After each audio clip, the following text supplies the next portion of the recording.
हम लोग प्रश्नावली 10.1 का क्वेश्चन नंबर 1 करने जा रहे हैं। क्वेश्चन है हमारा, उत्तर से 30 डिग्री पूर्व में 40 किलोमीटर के विस्थापन का आलेखीय निरूपण कीजिए। तो जो यहाँ पे हमारा दिया है इसको वेक्टर फॉर्म में हमको जो है सदिश रूप में निरूपित करना है। तो सबसे पहले हम लोग क्या करते हैं, दिशाएं अपनी मानते हैं। ये हो गया हमारा ईस्ट और उसके अपोजिट वेस्ट, ये हो गया हमारा नॉर्थ, ये हो गया साउथ, यानी ये पूर्व, ये पश्चिम, ये उत्तर, ये दक्षिण।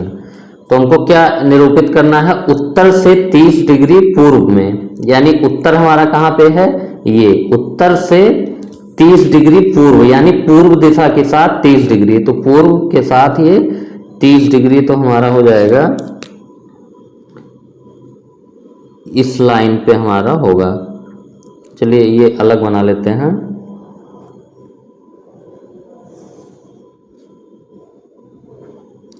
ये हमारा हो गया उत्तर, पूर्व, पश्चिम, दक्षिण।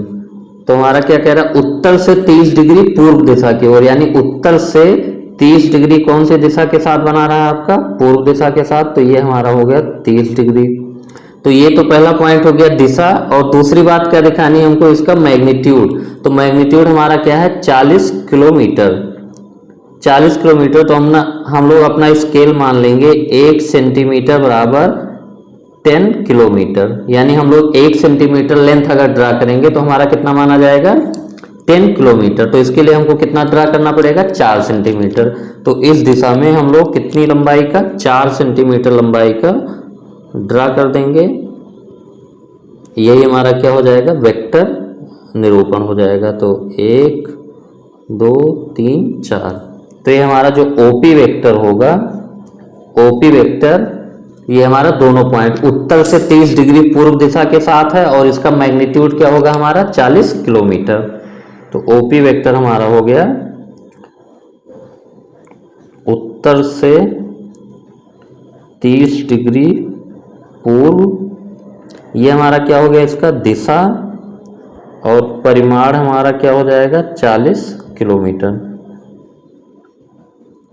तो इस तरीके से हम लोग किसी भी वेक्टर को रिप्रेजेंट कर सकते हैं। एक हमको क्या करना है, स्केल मानना पड़ता है, क्योंकि 10 किलोमीटर की लंबाई हम लोग पेपर पे नहीं ड्रा कर पाएंगे।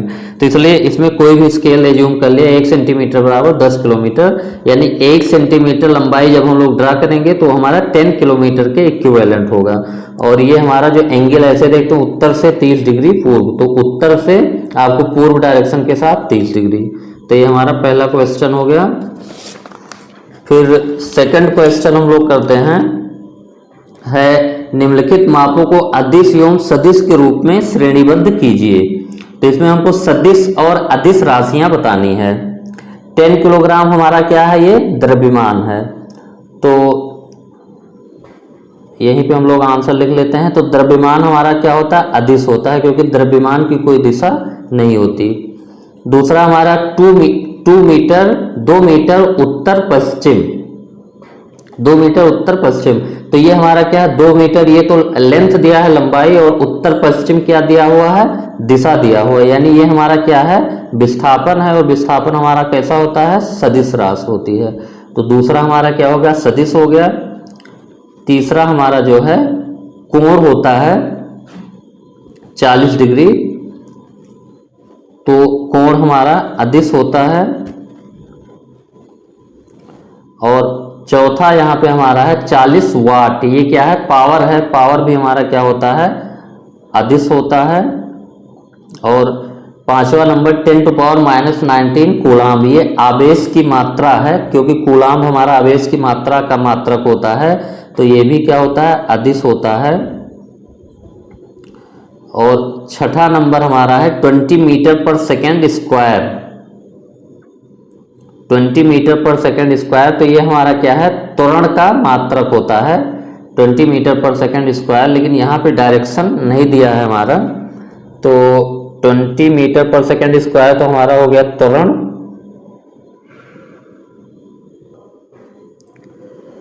तो छठा नंबर हमारा है ये त्वरण, क्योंकि त्वरण का मात्रक होता है मीटर प्रति सेकंड स्क्वायर और त्वरण हमारा क्या होता है, वेक्टर होता है, इसलिए ये हमारा क्या हो गया, सदिश।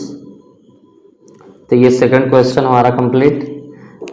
थर्ड क्वेश्चन भी हमारा सेम है कि निम्नलिखित को अदिश एवं सदिश राशियों के रूप में श्रेणीबद्ध कीजिए। तो पहला जो समय है हमारा, समय क्या होता है, अदिश राशि होती है। दूरी भी हमारी क्या होती है, चली गई दूरी, ये हमारा अदिश होता है। और बल हमारा क्या होता है, सदिश, क्योंकि बल में दिशा बताना पड़ता है। और वेग में भी क्या होता है, दिशा होता है, कि जैसे 20 मीटर पर सेकंड की जा रहा है, लेकिन कौन सी दिशा में।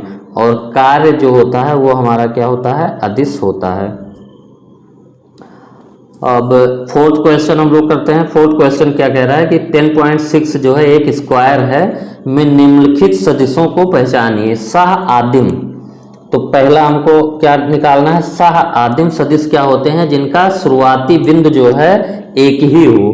तो जो वेक्टर ए यहाँ पे है और वेक्टर डी, यानी वेक्टर ए और वेक्टर डी का शुरुआती बिंदु क्या है, सेम है। तो वेक्टर ए वेक्टर डी क्या है, सह आदिम सदिश हैं। आदिम सदिश का मतलब क्या होता है, दोनों का जिन वेक्टरों का प्रारंभिक बिंदु सेम रहता है उनको सह आदिम बोला जाता है। तो ए और डी हो गया, और भी कोई है नहीं। दूसरा पॉइंट हमको क्या लिखना है, समान सदिश। समान सदिश की डिफिनेशन क्या होती है, लंबाई भी बराबर होनी चाहिए, मैग्नीट्यूड और दिशा दोनों बराबर होनी चाहिए। तो चूंकि ये स्क्वायर है हमारा और हम लोग फ्री वेक्टर के बारे में पढ़ रहे हैं, तो देखिए जो वेक्टर ए है, वेक्टर ए, हाँ ये वेक्टर सी के तो विपरीत है, लेकिन यहाँ पे वेक्टर डी जो हमारा है ये स्क्वायर है, तो लेंथ तो बराबर होगा ही और दिशा भी हमारी क्या है, दोनों बराबर है। तो वेक्टर बी और वेक्टर डी हमारे क्या हैं, समान वेक्टर हैं, क्योंकि स्क्वायर है तो लेंथ बराबर होगा और दिशा भी इक्वल है, ये दोनों क्या है, समान वेक्टर हो गए। तीसरा बिंदु हमको पूछा है संरेख परंतु असमान। संरेख क्या होता है, जब एक ही लाइन के समांतर वेक्टर होते हैं तो उनको संरेख बोला जाता है। संरेख हो लेकिन असमान हो, समान ना हो। अच्छा, तो डी और बी हमारा तो संरेख है लेकिन क्या है, समान है, तो ये खत्म हो गया। ए और सी, देखिए सी हमारा, सी और ए क्या है, संरेख हैं, एक ही लाइन के लॉन्ग है और समान भी नहीं है, क्योंकि ए की दिशा ये है और सी की दिशा ये है। तो वेक्टर ए और वेक्टर सी हमारे क्या हैं, यानी सदिश ए तथा सदिश सी हमारे क्या हैं, संरेख हैं, यानी एक ही लाइन के अलॉन्ग हैं परंतु असमान हैं, यानी इक्वल नहीं है। तो ये हमारा फोर्थ क्वेश्चन कंप्लीट हो गया, सिंपल क्वेश्चन है। फिफ्थ क्वेश्चन हम लोग पढ़ते हैं, निम्नलिखित का उत्तर सत्य अथवा असत्य के रूप में दीजिए। ठीक है, पहला पॉइंट, एक पॉइंट हम लोग देखते हैं। ये कह रहा है कि वेक्टर ए तथा माइनस ए संरेख हैं। तो हम लोग जानते हैं कि अगर ये वेक्टर ए हमारा है तो माइनस ऑफ वेक्टर ए क्या होता है, इतनी ही लंबाई का इसकी विपरीत दिशा में। ठीक है, तो ये हमारा क्या हो जाता है, माइनस ए। तो संरेख वेक्टर बताना है तो संरेख क्या होने चाहिए, एक ही लाइन के समांतर होने चाहिए। तो ये दोनों समांतर हैं, तो पहला हमारा सही है, यानी वेक्टर ए तथा माइनस ए जो, यानी कोई वेक्टर और उसका माइनस वेक्टर क्या होते हैं, संरेख होते हैं। तो पहला हमारा क्या है, सत्य है। तो पहला कथन हमारा हो गया सत्य।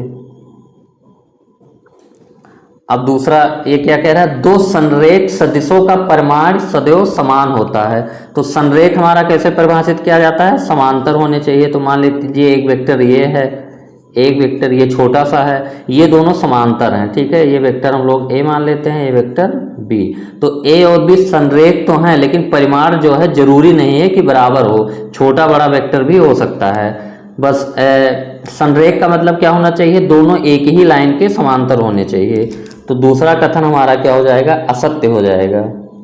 और असत्य करने के लिए यहाँ पे हम लोग क्या लिखेंगे कि यहाँ पे जो ए तथा बी जो है संरेख हैं, लेकिन इनका परिमाण बराबर नहीं है। ए तथा बी संरेख हैं लेकिन ए और बी का परिमाण ये बराबर नहीं है। तो दूसरा पॉइंट ये हमारा हो गया असत्य हो गया। थर्ड को पार्ट हम लोग देखते हैं, समान परिमाण वाले दो सदिश संरेख होते हैं। ये क्या कह रहा है कि समान परिमाण यानी लंबाई जो है बराबर होनी चाहिए, तो दो सदिश संरेख होंगे। इतनी ही देखिए, ये लंबाई का एक वेक्टर हम लोगों ने ये खींच लिया, उतनी लंबाई का एक वेक्टर बी हम लोगों ने इस दिशा में खींच लिया, उतनी लंबाई का जो है वेक्टर सी हम लोगों ने इस दिशा में खींच लिया।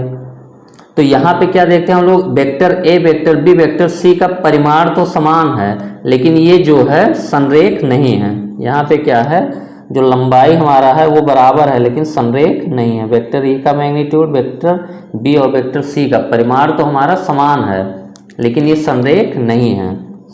यानी vector A, vector B, vector C का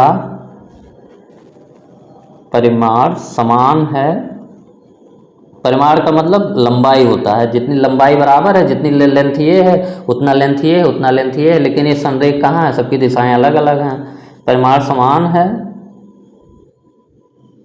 लेकिन संरेख नहीं है।